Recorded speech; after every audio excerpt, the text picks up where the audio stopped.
Assalamualaikum warahmatullahi wabarakatuh. Bismillahirrahmanirrahim. Wassalatu wassalamu ala Rasulillah wa ala alihi wa sahbihi wa man walah. Teman sekalian, salat Abdul Basirul Ikhlas rahimahullah melanjutkan materi untuk kita dari kitab Hadis Riyadhus Shalihin, masih tentang kitab libas atau kitab yang menjelaskan tentang berpakaian. Pada hadis berikut ini adalah hadis riwayat Imam Bukhari dan Imam Muslim dan juga Imam Ahmad dari sahabat Al-Mughirah bin Syu'bah radhiyallahu anhu. Dia berkata, aku bersama Rasulullah SAW di suatu malam dalam perjalanan. Faqala li ama Rasulullah bersabda, bertanya kepadaku, apakah engkau membawa air? Tapi sahabat Al-Mughirah menjawab, na'am, iya. Fanazala Rasulullah, kemudian Rasulullah turun dari kendaraannya. Maka Rasulullah berjalan sampai jauh dan tertutup oleh gelapnya malam. Famasyahat tatawara fi sawadil lail. Ini ceritanya mau hajat, qada'il hajat. Tsumma jaa, kemudian setelah Rasulullah selesai buat hajat, datang fa'alrabtu alaihi minal idawah. Kemudian aku menuangkan kepada beliau dari wadah air. Kemudian Rasulullah membasuh wajahnya. Wa alaihi batul musuh, dan Rasulullah mengenakan jubah dari bulu. Falamnya selanjutnya yukhrija dhira'aiha. Rasulullah tidak bisa mengeluarkan kedua lengannya dari jubah tersebut hatta akhrajahu min asfalil jubbati. Kemudian sehingga Rasulullah mengeluarkan kedua lengannya dari bawah jubah. Mungkin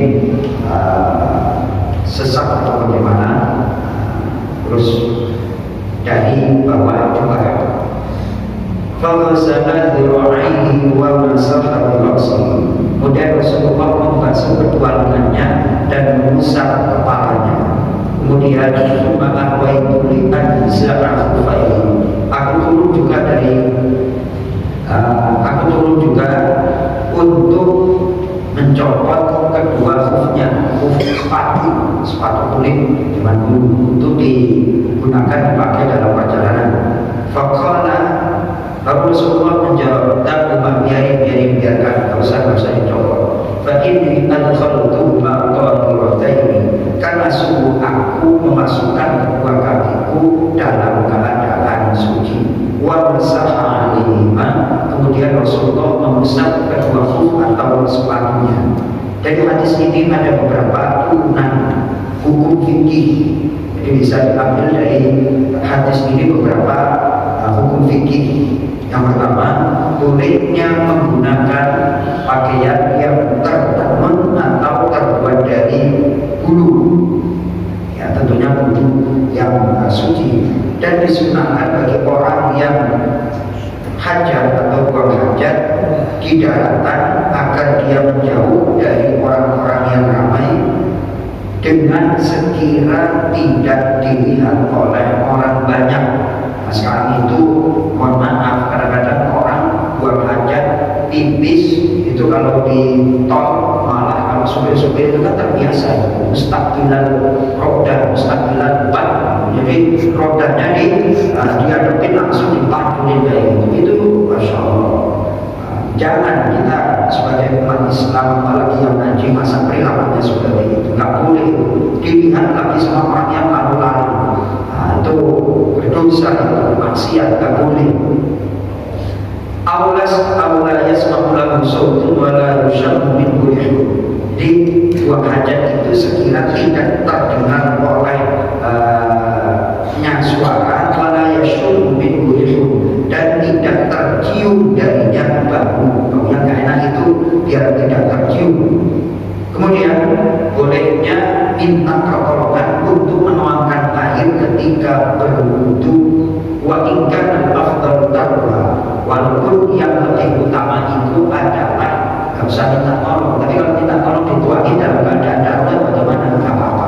Yang lebih utama adalah untuk itu dengan menggunakan tangannya sendiri tanpa bantuan orang lain.